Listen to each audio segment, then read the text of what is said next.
খুব পেটে ব্যথা করছে। কেন পেটে ব্যথা করবে কেন? তুমি কি খেয়েছো?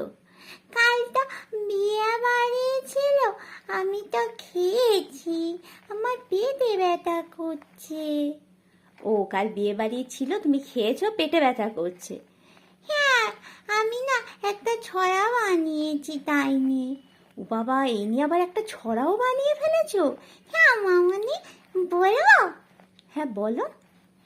তাই তাই তাই বিয়ে বাড়ি যাই, বিয়ে বাড়ি এত খেয়েছি, পেটে ব্যথা ভাই। কাঁদছো কেন? আমার পেটে ব্যথা করছে। তত খেলে পেটে ব্যথা করবে না?